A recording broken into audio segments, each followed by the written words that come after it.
샬롬, 우리 주 예수 그리스도께서 주시는 은혜와 평안이 함께하기를 축복합니다. 날씨가 무척 덥고 또 장마로 인하여서 많이 힘들지만은 이럴 때 영적인 건강함과 또 육체의 건강함을 잃지 않기 위해서 주의하시게 되기를 부탁을 드립니다. 그리스도의 평강과 은혜가 우리를 지키시기에 그 안에서 우리 하나님 바라볼 때 세상에서 얻지 못하는 큰 기쁨들이 함께할 줄로 믿습니다. 이번 한 주간 묵상의 주제는 돌아옴입니다.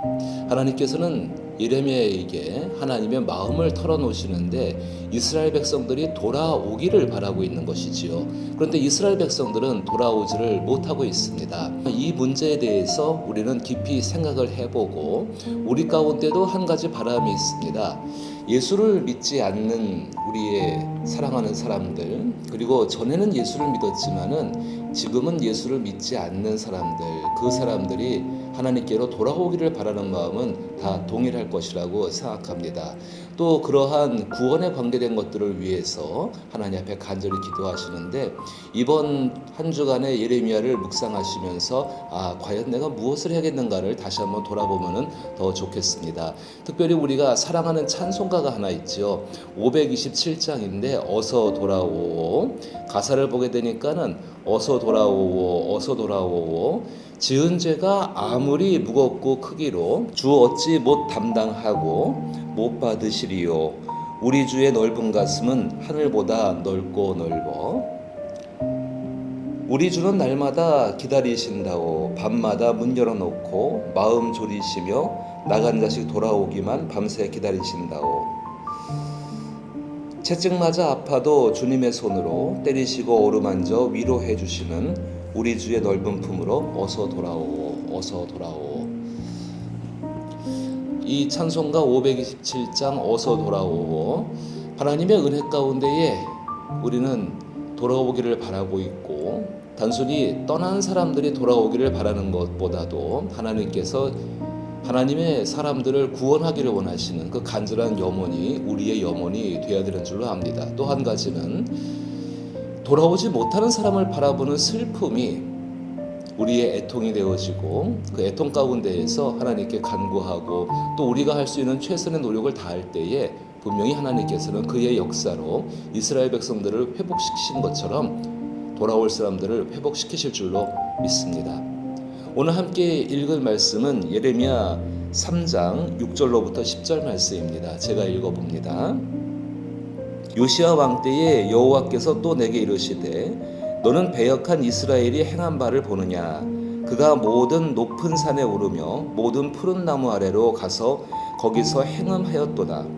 그가 이 모든 일들을 행한 후에 내가 말하기를 그가 내게로 돌아오리라 하였으나 아직도 내게로 돌아오지 아니하였고 그의 반역한 자매 유다는 그것을 보았느니라. 내게 배역한 이스라엘이 간음을 행하였으므로 내가 그를 내쫓고 그에게 이혼서까지 주었으되 그의 반역한 자매 유다가 두려워하지 아니하고 자기도 가서 행음함을 내가 보았노라.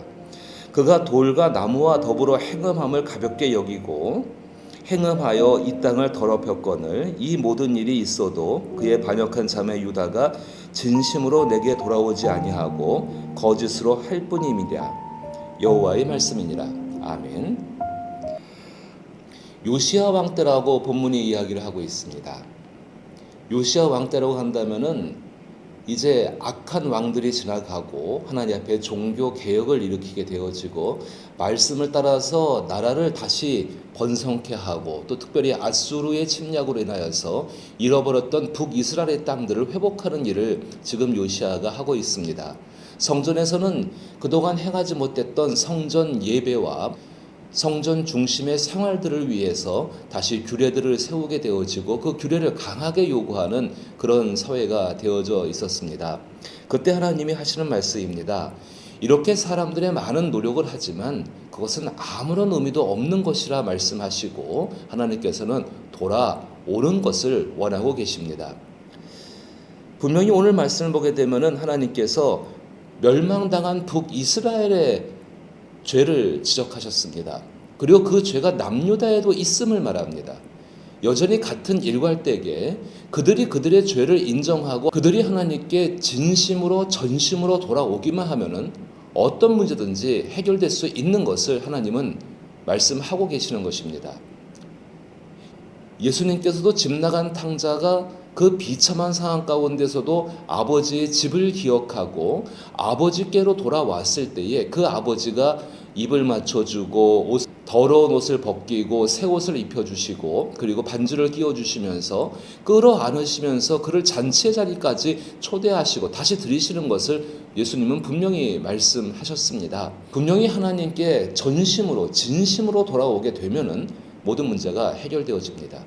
그런데 돌아오지 못하는 몇 가지의 이유를 밝힐 수가 있습니다. 지난번 이야기 때에도 3장 5절에 이런 생각을 사람들이 갖고 있는 것입니다. 노여움을 한없이 계속하시겠으며 끝까지 품으시겠느냐 하지 아니하겠느냐. 하나님은 진노한 가운데서도 긍휼을 베푸시고 하나님께서는 그 노여움을 끝까지 품지 않으시고 하나님께서는 우리를 용서하실 것이다. 그러니까 언제든지 돌아가면 된다라고 생각하는 그런 영적인 안일함이 돌아오지 못하는 사람들 속에 있습니다. 혹은 그것이 마음에 다가오지 않는 것이지요.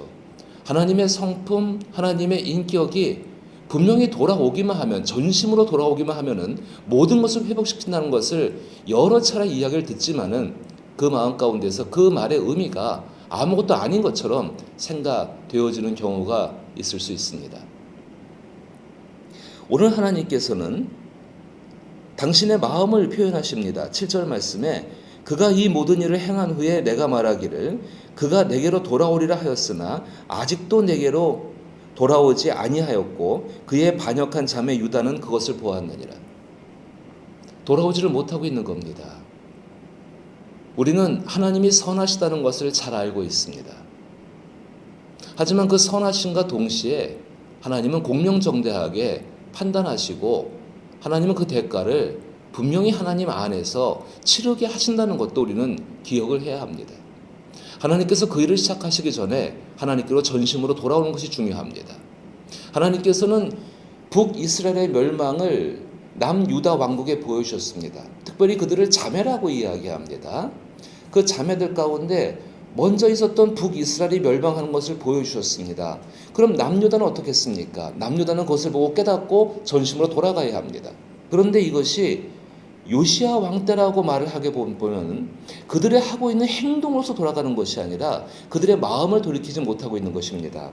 그 이유에 대해서 8절 말씀에 내가 배역한 이스라엘이 간음을 하였으므로 내가 그를 내쫓고 그에게 이혼서까지 주었으되 그의 반역한 자매 유다가 두려워하지 아니하고 자기도 가서 행함함을 내가 보았노라. 방금 전에 5절에서 언급한 것처럼 하나님께서는 사랑이시지 우리를 징계하지 아니하신다. 우리는 그리고 언제든지 하나님께로 돌아갈 수가 있다. 우리에게는 성전이 있다. 우리에게는 성경이 있다. 우리에게는 율법이 있다. 그리고 우리에게는 그동안 해왔던 하나님께 예배하는 방법들이 있다라는 그들의 생각이 있었고 이로 인해서 돌아가지를 못합니다. 9절 말씀은 하나님께서 쪽집게로 쏙 집어내셔가지고 분명한 이유 한 가지를 설명하십니다. 그가 돌과 나무와 더불어 행음함을 가볍게 여기고 행음하여 이 땅을 더럽혔거늘. 죄이고 자기 마음속에 있는 부끄러움이고 그런 것들을 가볍게 여기는 것입니다. 그것이 일상적이 된 것입니다. 이스라엘 백성들은 하나님 앞에서 분명히 하나님의 약속을 가지고 살아가는 사람들입니다. 그 하나님의 약속을 가지고 살아간다는 것은 내가 하나님의 약속을 가지고 있기 때문에 하나님처럼 존귀함과 거룩함과 그리고 하나님의 성품을 닮아서 하나님처럼 살아갈 수 있는 것을 그들은 추구해야 합니다. 하나님은 그 삶을 살고자 하실 때에 하나님의 백성들에게 필요한 모든 것들을 하나님의 능력 가운데 공급하시고 그리고 하나님께서 모든 것에 함께 하셔서 그들을 도우시고 인도하여 주십니다. 이것은 우리의 삶에서도 마찬가지입니다. 그리스도인이란 이름은 굉장히 존귀한 이름입니다. 교회의 성도라는 이름은 굉장히 존귀한 이름입니다. 그 존귀한 이름에 맞는 삶을 살아가야 합니다. 그것이 단순히 외적으로 어떻게 보여지는 다른 사람과는 차별된 그런 모습이 아니라 그의 삶에서 풍겨나는 향기가 예수 그리스도의 향기를 닮아서 예수님처럼 살아가는 삶의 모습이 우리 가운데 있어야 한다는 것입니다. 남들에게 존귀함을 얻고 남들에게 인정받고 그리고 자기 자신의 존엄들을 갖추기 위해서 그렇게 살아가는 삶, 사실 그건 세상에서도 똑같이 그렇게 합니다. 하지만 그리스도인들 안에는 분명히 살아계신 그리스도 예수가 계시고 그 예수로 말미암아서 예수님의 모습을 나타내야 합니다. 고린도 교회를 잠깐 생각해 보죠. 고린도 교회는 굉장히 번성한 교회 중에 한 교회입니다. 근데 사도 바울이 고린도 교회에 분쟁이 일어났을 때 너희들은 그리스도의 편지라고 이야기합니다. 당신들의 삶을 통하여서 그리스도 예수의 뜻이 전해져야지만 당신들은 존귀한 사람이라고 사도 바울은 말하고 있는 것입니다. 지금이야 편지지가 흔하지만은 그 당시는 편지 한 통, 파피루스로 만든 혹은 가죽에 쓰여진 굉장히 비싼 물건이고 귀한 것입니다. 사람들이 귀하게 여길 수밖에 없죠. 그것처럼 되기 위해서는 당신이 외적으로 보여지는 그 무엇보다도 그 안에 쓰여진 내용이 무엇인가를 다시 기억하라는 바울의 강한 충고가 그 안에 담겨 있습니다.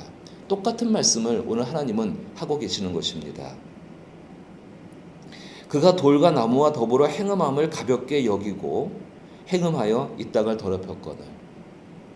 적어도 우리가 이 땅을 살아가면서 내가 품고 있는 생각, 또 말들, 행동들, 그런 것들이 하나님과 또 하나님과 함께 살아가는 사람들, 특별히 하나님이 거룩하다고 말씀하시고 택하신 하나님 것에 대해서 어떤 영향이 미치는지에 대해서는 생각을 하고 또 그 생각을 신중히 한 채로 살아가야 합니다. 그래서 그리스도인들은 세상 가운데에서 신중한 사람들이고 가볍지 않습니다. 그 말 자체가 가볍지 않고 또 한 가지 세상과는 다르게 자신이 한 말과 행동에 대해서 책임을 질 수 있는 사람이 바로 그리스도인이라고 말씀을 드릴 수가 있는 것입니다. 다시 돌아오십시다. 행음의 문제는 1차적으로는 우상의 문제일 것입니다. 두 번째는 자기 욕심을 이루기 위해서 그 일을 서슴없이 행하는 것입니다. 이 문제를 교회에 한번 연결시켜 볼까요? 분명히 하나님께서 교회를 향해서 하시는 경고들이 있습니다. 그 경고가 직접적으로 교회를 치시지는 아니하고 주변의 환경들을 통해서 보여주십니다. 그 대표적인 것이 지난번에 코로나 사태였죠. 코로나 팬데믹으로 인하여서 모든 교회가 하나님께 얼마나 부적절한지를, 그러나 그 모든 교회 가운데는 하나님께 신실함으로 섬기는 교회도 있었을 것입니다. 그런데 그것들을 하나님께서 보여주시면서 정말로 잘못된 사람은 잘못된 교회는 돌아오기를 바라셨고, 그리고 신실하게 섬기는 교회는 더욱더 그 신실함을 지켜나가기를 하나님은 원하셨던 것이죠. 남유다에게는 그런 모습입니다. 10절 말씀에 이 모든 일이 있어도 하나님이 그렇게 경고하시고 깨닫게 하시는 기회들을 주셨지만은 그의 반역한 자매 유다가 진심으로 내게 돌아오지 아니하고 거짓으로 할 뿐이니라. 여호와의 말씀이니라. 자, 진심으로 하나님께 돌아간다는 것이 무엇일까요? 마음에서 깨닫고 정말 깊이 통찰하고 성찰하고 그러고 돌아간다면 얼마나 좋겠습니까? 그런데 대부분의 사람들은 그러지를 못합니다. 그렇다면 여기서 진심이라는 것은 다른 의미가 아닐 것입니다. 이제는 하나님 외에는 더 이상 나를 돌볼 사람이 없구나라는 것을 느끼게 되어졌을 때에 인간의 생각과 인간의 어떤 기대가 맨 밑바닥에 이르렀을 때에 비로소 그 밑바닥에 이른 자신의 상태들을 자기가 인정하고 그리고 하나님 앞에 나올 때에 의외로 우리의 마음 가운데에는 하나님을 향한 진심이 생기게 되어집니다. 그렇게 나오지 못하는 이유가 몇 가지가 있을 수 있습니다. 그 중에 가장 큰 것이 자기 안에 있는 자격지심입니다. 내가 이렇게 됐는데 이런 모습으로 하나님 앞에 나가도 정말 괜찮을까? 아니 내가 저지른 죄들이 있는데 이것을 정말 하나님이 용서하실까? 그리고 다른 사람들은 나를 어떻게 생각할까? 하나님께서 때로 우리의 삶을 저 밑바닥에 처박으실 때가 있습니다. 교회도 마찬가지입니다. 그렇게 하신 이유가 거기서 죽으란 이유일까요? 아닙니다. 거기서 하나님을 찾고 돌아오라는 것입니다. 그래서 우리 가운데 어떤 이들을 돌아오게 하고 교회를 돌이킬 때에 지금에 있는 그 비참하고 정말로 그 비참함이 오래돼서 습관처럼 되었다 할지라도 그 상태가 얼마나 심각한 상태인지를 알려주는 것, 바로 그것이 우리 가운데 필요합니다. 그 사람이 듣든 안 듣든 간에, 그 사람이 인정하든 간에 안 하든 간에 적어도 그것이 하나님께로 나가서 돌이킴을 받을 수 있는, 새롭게 하심을 받을 수 있는 유일한 탈출구임을 알려줘야 되는 것은 그리스도인들의 책임입니다. 오늘 우리 교회가 이것이 너무나도 흔하여서 많은 사람들이 어려운 가운데에서 하나님을 찾을 수 있는 그 마음이 풍성해지고, 또 그것을 말할 때에 온유하신 그리스도의 심정을 가지고 말할 수 있는 선한 일들이 넘쳐날 수 있기를, 그래서 돌아옴의 역사가 왕성하게 일어날 수 있기를 나사렛 예수의 이름으로 축복합니다.